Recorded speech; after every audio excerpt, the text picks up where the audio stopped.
Next week, we're having our Commitment Sunday. And I want to just reiterate why we, like I said back in week 2 of this series, why we take the time to do this.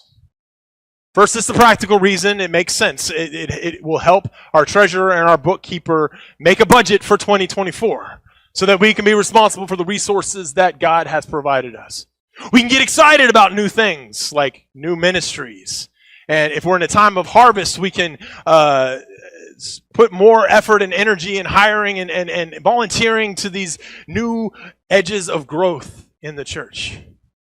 Or if we're in a season of tilling and we got to pull back a little bit, we can be responsible with that. But luckily, we have seen great growth here, year upon year. Simply put, it is the very best way for us to be responsible with the resources that you give this church. If we have commitment, if we know what we're working with, then we can honor and make that go the best. But most importantly, we do this for spiritual reasons. It's the same reason why I encourage a longtime visitor to become a member of the church. Because it's intentional. It's prayerful. It's covenantal. It's a way of practicing giving out of your first fruits rather than just out of your excess. Of saying to God, I don't know what 2024 is going to bring. I don't even know who the pastor is going to be. But I trust that you know. I've done this long enough, God, that I've seen how you work. And I trust that your plans are greater than my vision for the future. So use this time of discernment to draw closer to God,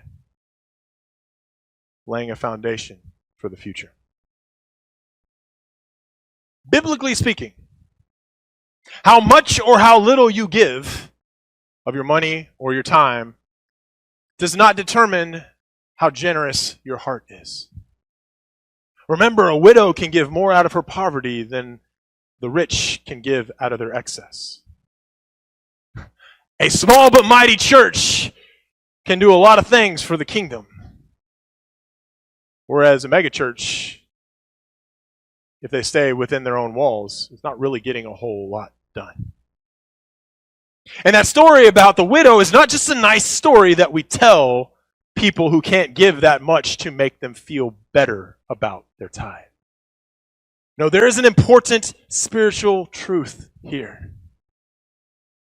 God cares more about what's going on in your heart when you give than he does how much you give.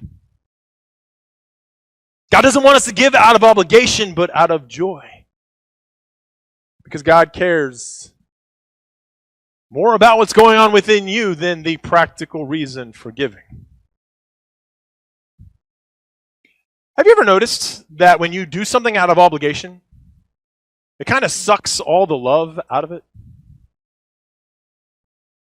Like I'm watching my daughters play with their toys, and one of the girls wants the other toy, and reluctantly, after a big fight, she says, fine, you can play with the toy.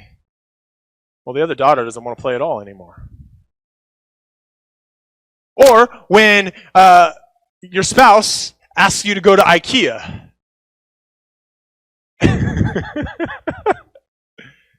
And you're like, fine, I'll go to IKEA with you, but your heart is grumbling the whole time.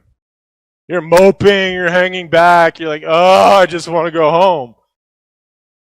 Well, spouse isn't having any fun. It's kind of ruined all of the joy that the spouse imagined having shopping with her husband. The sister and the wife in that scenario might as well have said, what was the point? More so than you just doing what I asked you to do, I wanted to draw closer to you. I wanted to spend time with you. I think the same is true with our relationship with God. God wants us to join in the work that he is doing, not just to give out of obligation. If you're at a charity event or you're on a mission trip and All the time you're there, you're just grumbling. It's so hot. I don't want to do this. I wish I was somewhere else. That's not generosity. That's called community service. And you might be making an impact on the people around you, but you're doing very little to cultivate your heart with God.